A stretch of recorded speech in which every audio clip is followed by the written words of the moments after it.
This is TK Coleman, and you're listening to Small Business Edge by Ceteris.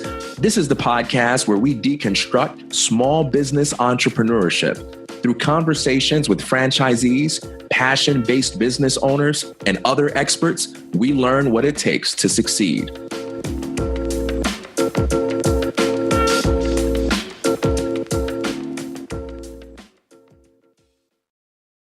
Today's guest is Liz Naber. Liz Naber is an owner at Pure Barre Elmhurst. Pure Barre is the largest, most established bar franchise in the nation, with more than 400 studios throughout the US and Canada. Pure Barre is a total body workout that uses the ballet bar to perform small isometric movements which burn fat, sculpt muscles, and create long, lean physiques.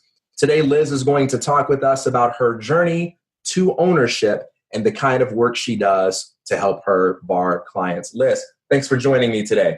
Yeah, thanks for having me. I'm excited to talk with you because this looks like you've been doing this for a couple of years, and this is your first foray into ownership. I'd love to know more about what you did prior to owning a Pure Barre, and when did this idea to do this pop into your mind?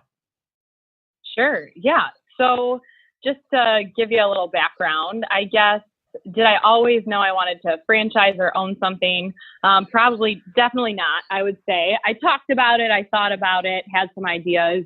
And then right out of college, I was lucky enough to intern for a startup company.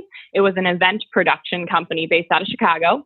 And I was about the 20th employee when I was hired on full-time after my internship. And so I spent about 6 years with that company, and I did a little bit of everything for them. So I started as an event coordinator, coordinating some of the events that we developed ourselves. And it was all active entertainment. So I'm not sure if you're familiar with like Warrior Dash, it's a 5K mud run, or Firefly Music Festival on the East Coast. But they were kind of larger scale events.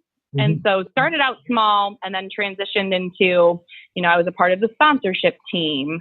I was a part of the in-house operations team. I did a little bit of a finance while I was there from time to time. And then kind of my main role in the end was ticketing for our massive music festival that we had. So I had my hand a little bit in everything, which I think eventually kind of led me to at least being confident in thinking that I was well equipped to open my own business. And so Pure Barre kind of came into my life about 4 years ago now. And shout out to the 2 Chicago studios I visited, so Old Town and Lincoln Park. And I was a soccer player growing up, so I was actually against group fitness. I was like, no, I don't need that. I can run on my own. And then, unfortunately, I tore my ACL 2 times, and someone was like, hey, try workout. It's a super hard workout, but it's low impact, so you're probably going to like it. So I got my butt in there. I tried it out. I loved it. And so I was a client for about a year when the company that I worked for was kind of going into a different direction, into like the food and beverage industry, which required me to travel. And so I just started to research franchising opportunities since I've always been active. I loved the workout. I still loved it after a year of doing it. It wasn't a fad.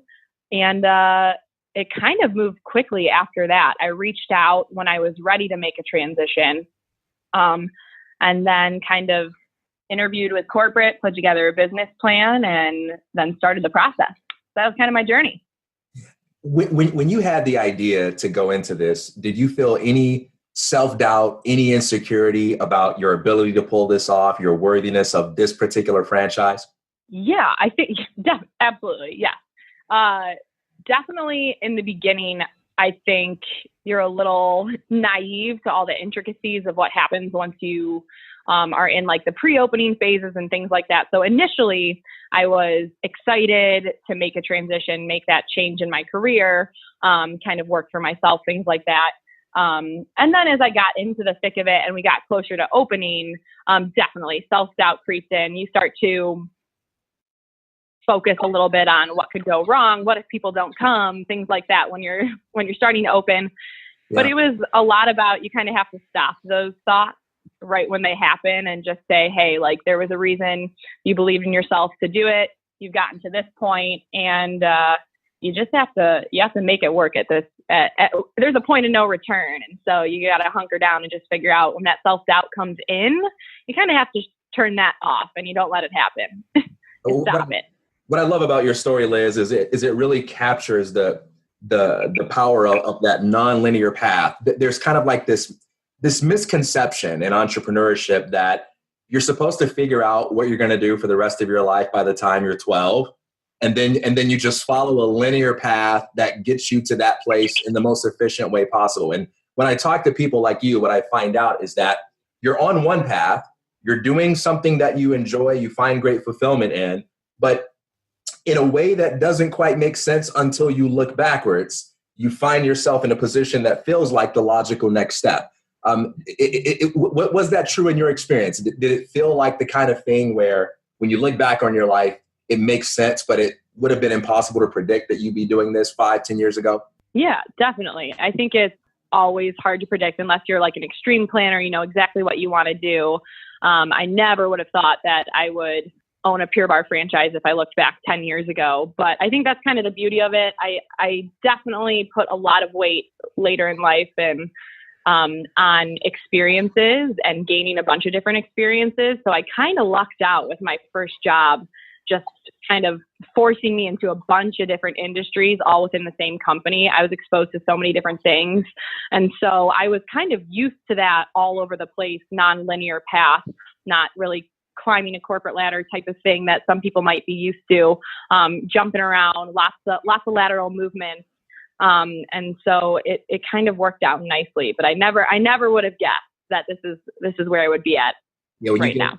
When you gave that description earlier, I mean, you sound like you were the quintessential utility player, like you literally did wear every possible hat. So when you decided to take this leap and you said, okay, I've been involved with this for over a year now, I want to, move towards being an owner. You took that first step. What happened next? Yeah, it was really quick. So I reached out and, just to kind of collect information. And I'm kind of the type of person who I'm not really reaching out if I'm not seriously thinking about it. So at that point, I had already kind of committed in my brain that I was ready for a change, and this was kind of what I wanted to do next.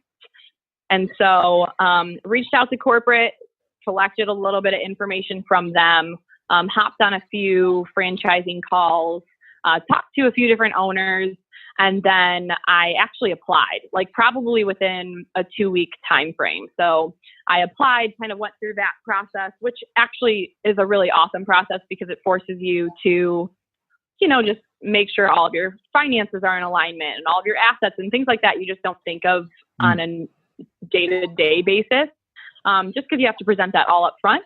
Mm-hmm. And so I lined that up. I applied. They reached back out, and then I put together a business plan. I flew to South Carolina to interview with the corporate team at the time. And then honestly, I think I flew to South Carolina on a Friday, interviewed with the team, and then on Monday I was approved. So it was a very quick process. That sounds so exciting. And so looking back now, what would you say was the most surprising thing about franchise ownership that no one could have prepared you for? Maybe this would be the thing if you travel back in time and talk to yourself when you were first starting. Maybe this is the thing you'd warn yourself about or give yourself a piece of advice about. Yeah, I think I was a little naive before I opened in franchising in the sense that I was like, ooh, like this is an existing brand. I don't mean to portray it like that. I'm definitely a hard worker. I'm a go-getter. I want to work hard all the time. But I did think at some point that maybe it would be you're franchising. So you're purchasing a brand that's established. It's not 100% like creating your own brand and kind of building that brand marketing, things like that. But I mean, you work really long hours and it doesn't end. And it's essentially like you've opened your own business. You do have an existing brand, which I'm sure definitely helps if people are listening who have started their own business. So I think that was a little bit of a surprise to me that, it wasn't like people were just rushing the doors the second we opened. Mm-hmm. You have to work for every single client, and it's definitely super rewarding, but it was a little bit more time consuming than I had thought, for sure.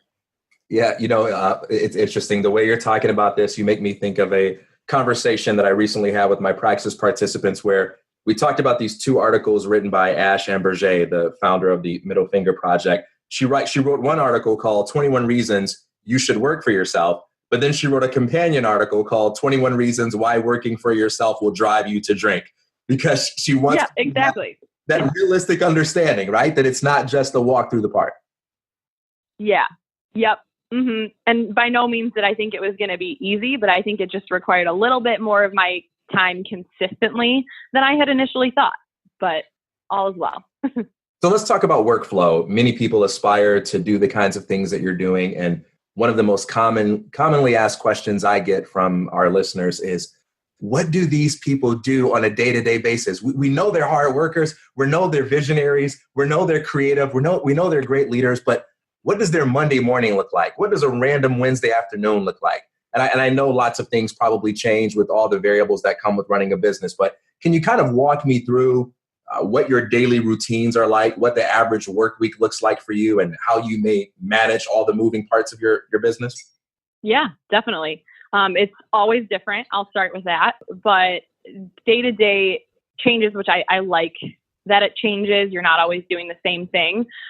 For me, so I'm an owner-operator, so I don't have a manager quite yet. We're about 15 months into being open.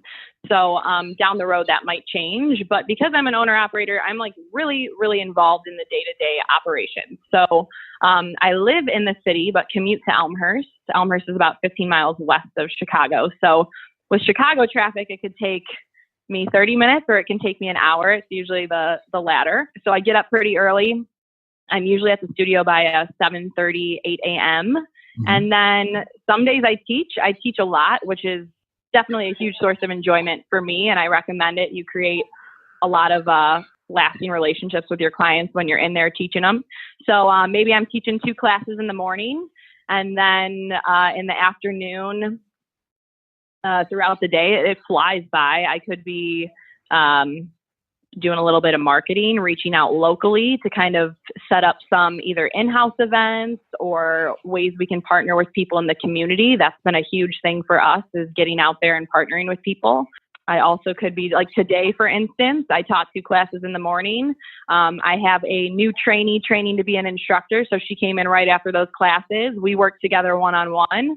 And then after that, I received a new shipment of retail. So I had to input that in the system, put them out there, took some pictures so I could post on social media. And then after that, today, Friday's a good day. I get to go a little bit early home. So I'll probably head home within a few hours. And then weekly, I mean, I'm not going to lie, every day is a little bit different. I could be here. The last 2 days I was here from about 8 a.m. until 8:30 p.m., 9 o'clock, because we had events here in the evening. But some days it's either an early morning or an early afternoon. So it's definitely different each day. Some days a little bit more focused on the behind the scenes, some days just front of house things. Do you have any rituals or routines in your own personal life that kind of helps you sustain such a high level of performance? Yeah, definitely. Working out, number one. I've, like I mentioned, I have to be active. I'm active by nature, I think. And so I definitely try to pop into a class, work out. I love coffee, probably a little too much. So I start every morning with coffee. That's definitely a ritual. And then something that I haven't mentioned that's a huge part of my day-to-day is my awesome team. Hired a wonderful team of, honestly, they're younger women who take a lot of pride and ownership in what they do. And we definitely would not be anywhere without this team. So I spend time with them if I can, and that keeps me sane as well. I love seeing them on a day-to-day basis. One of the most intimidating things for many people about assuming an ownership role is, how do I find good talent? It's one thing to be a hard worker and a hustler in your own life, but finding people that can really capture your vision and that can really, just go beyond what they're required to do, that's a pretty difficult thing. What are some tips you'd offer newer franchise owners for being able to find and groom good talent? Yeah, it's definitely a challenge, especially Pure Barre is a lot of part-time employment. So you're looking at people who don't have a ton of time to dedicate to your business, which you kind of live and breathe every second. So I would just say know what you're looking for and hire specifically for that. So if you're looking for someone who's cheery, you need them to be super welcoming at the front desk, and you just want someone to greet people. Like maybe you're looking for someone a little bit younger who can fulfill that role and they fulfill that need. If you need someone to be a little bit more sales oriented, like definitely tailor your questions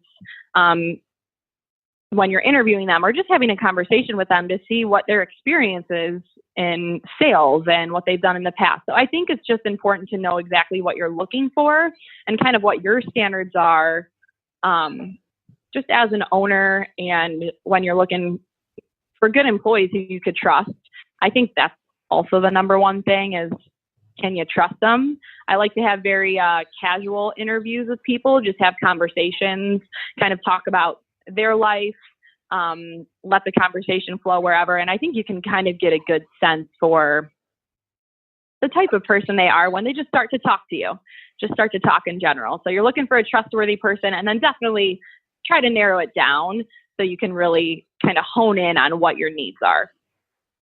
Liz, by the time someone gets to a point where people are interested in interviewing them on a podcast and gleaning from the wisdom they've acquired through running a business, people tend to have kind of this misconception that, oh, she must be in this position because she just had it really easy, or she's just really naturally confident, or just naturally smarter than everyone else. So one of the things I like to tease out is, what's something that didn't come easy for you on your journey to ownership? What's something that you either failed at or that was just tough for you to figure out on your way to where you are now?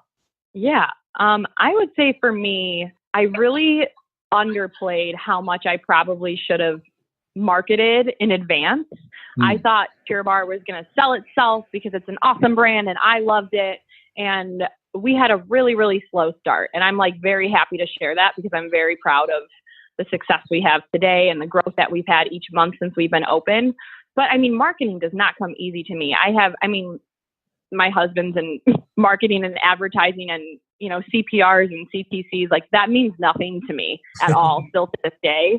And so I think I really kind of undershot that. And that was a huge learning experience. If I had to go back and do it all over, I definitely would have marketed more, whether that be online, through mailers, things like that, through events. I would have really built that up. So we probably could have opened with a bigger bang. So that was something it was a huge learning curve for me. Yeah. What would you say to the person who is, in the shoes you were in maybe 5 or 6 years ago, and they're a utility player at a startup, but they know they want to work for themselves or run their own business, but they're not sure when to take the leap? How do you know when you take that leap? That's tough. I think you definitely have to take a look at where you are in your life. It was, I feel very lucky because I have a very supportive husband who was like, yeah, go for it. Definitely. It made sense for us. We were in a situation where we don't have kids yet. So it was a really nice time for us and it was a natural transition for me. I think that's totally up to you and where you're at in your life. But what I would say is, just have the conversations. Don't hold anything back. Ask the hard questions to all the people in your life who would be affected by this. Collect as much information as possible. Definitely pay attention to your finances. See how much you have saved. See if it's realistic. Kind of do the due diligence. And then just make your best educated guess. You're never going to 100% know, but I think what you can have faith and trust in is you and yourself, and knowing that when times get tough, you're not going to give up. And so you can believe in that. And if you hold on to that and everything else is kind of in alignment in your life, then definitely go for it. Words to the wise. Liz, for those who don't know the difference between Pure Barre and just getting a gym membership, break that down for us. Oh, gosh. Pure Barre is awesome. So if you like music, which music's a huge part of my life, music is the main motivator of Pure Barre. So we always have bump and jams. It's tough. It's a tough workout. I think it's a common misconception that you're holding on to a ballet bar. So a lot of people think that it's very similar to dance. You're not dancing at all. You're just moving to music. You're holding on to the ballet bar for balance, and it's going to challenge you and it's going to humble you, and it's awesome. So I've never felt stronger in my life. And I grew up, like I said, very determined, competitive athlete. And this has just continually kicked my butt. And it's always different. I think that's the coolest thing is we've got an awesome training team at corporate who consistently innovate within the same brand. They don't deviate too much, but they innovate perfectly. And so it challenges different small muscle groups that you really just don't get in other workouts. Other workouts are definitely awesome. They target bigger muscles and we target those small ones. So definitely give it a shot and be okay with not being able to do the whole class. That's kind of the fun of it. You get to challenge yourself every time you step into the studio. It's awesome. All right. Now, Liz, I'm a basketball guy. I've never done ballet a day in my life. I'm not sure I would look anything remotely close to graceful if I stepped in a studio. Should I just stay away from it? Absolutely not. No, we've got a handful of male clients that totally range. Like I think we've got a 20-year-old guy, a 30-year-old guy, and a 65-year-old man. One was in the Army, the 65-year-old man, and like all different backgrounds. I'm sure none of them have danced or feel coordinated at all. Definitely don't be intimidated. Just be ready to be standing next to probably someone who's like really, really tiny, who is going to kick your butt in every move that you're doing. And then to the other side of you, maybe there's a 65-year-old woman who's also kicking your butt. It's totally cool to see the different groups of people that come into a Pure Barre studio. It challenges everyone. It appeals to everyone. And you could totally do it. You could definitely do it. It's gonna kick your butt a little bit. If I'm listening to this show and I want to find out more, where do I go? In general about Pure Barre, just purebarre.com, but specifically, I mean, I'm a little biased, but I think Elmhurst is awesome. So purebarre.com/IL-Elmhurst. So we're right in the city center, downtown Elmhurst, right next to Fleet Feet, in between an awesome restaurant as well, Livia. It's a really awesome area, and we love everyone, anyone and everyone. We take everyone. Liz, thanks so much for stopping by and sharing your story and imparting some wisdom. It's been a pleasure talking with you. Thank you so much. I really appreciate it. Cheers.